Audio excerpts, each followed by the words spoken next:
Bienvenue sur le Web Facile avec Frédéric D. Aujourd'hui, nous allons répondre à une question que plusieurs personnes me posent régulièrement. Dois-je installer un antivirus? Et si oui, lequel choisir? On entend toutes sortes de choses sur Internet. Certains disent qu'il faut absolument acheter un antivirus. D'autres affirment que Windows est déjà suffisamment protégé. Alors, qui dit vrai? Dans cette vidéo, nous allons démêler tout ça ensemble. Je vais vous expliquer à quoi sert réellement un antivirus, quels sont les meilleurs gratuits, comment les utiliser et surtout quelles erreurs éviter. Alors, commençons. Imaginez votre maison. Vous verrouillez votre porte. Pourquoi? Parce que vous ne voulez pas que n'importe qui entre. Un antivirus fait exactement la même chose. Il surveille votre ordinateur, il analyse les fichiers, il vérifie les téléchargements. Et il tente de bloquer les programmes dangereux avant qu'ils ne causent des problèmes. Il n'est pas parfait, mais il ajoute une protection supplémentaire. Voici une bonne nouvelle. Si vous utilisez Windows 10 ou Windows 11, vous possédez déjà un antivirus. Il s'appelle Microsoft Defender. Il est installé gratuitement avec Windows. Pour la majorité des utilisateurs, il offre déjà un excellent niveau de protection lorsqu'il est maintenu à jour. C'est pourquoi je recommande souvent de commencer par utiliser celui-ci avant d'installer un autre antivirus, car il ne cherche pas à tout contrôler votre ordinateur. Voici quelques antivirus gratuits du reconnu. Je ne vais pas vous dire qu'il en existe un parfait. Chaque logiciel possède ses avantages.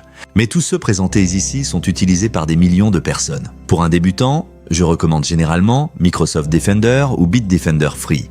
Première erreur, plusieurs pensent qu'ils seront 2 fois mieux protégés. En réalité, 2 antivirus peuvent entrer en conflit et ralentir l'ordinateur. Deuxième erreur, ignorer les mises à jour. Un antivirus doit être mis à jour régulièrement pour reconnaître les nouvelles menaces. Troisième erreur, croire qu'un antivirus protège contre tout. Même le meilleur antivirus ne peut pas empêcher une personne de donner son mot de passe à un fraudeur. Je vais maintenant vous montrer comment lancer une analyse complète. Cliquez sur le menu « Démarrer ». Allez dans vos paramètres, puis « Confidentialité et sécurité ». Cliquez sur « Sécurité Windows », puis sur « Protection contre les virus et menaces ». Vous arriverez sur cette page.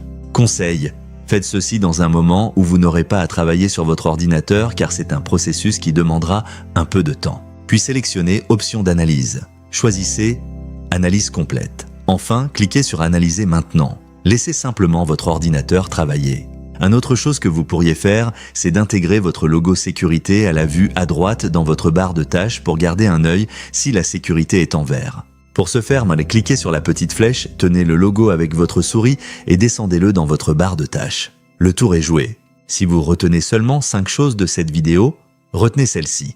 Ces habitudes sont bien plus efficaces que n'importe quel logiciel. Garder Windows à jour, télécharger uniquement depuis les sites officiels, ne pas ouvrir les pièces jointes suspectes, sauvegarder ses fichiers, faire une analyse régulièrement. Un antivirus est un excellent outil. Mais votre meilleur antivirus, c'est votre jugement. Prenez toujours quelques secondes avant de cliquer. Aujourd'hui, nous avons vu qu'il n'est pas toujours nécessaire de dépenser de l'argent pour protéger son ordinateur. Windows Defender offre déjà une excellente protection. Dans notre prochaine capsule, comment installer un programme que vous avez besoin d'installer mais que votre antivirus vous bloque. Si cette vidéo vous a été utile, cliquez sur j'aime, abonnez-vous et activez la cloche. Écrivez vos questions en commentaire, on se revoit bientôt.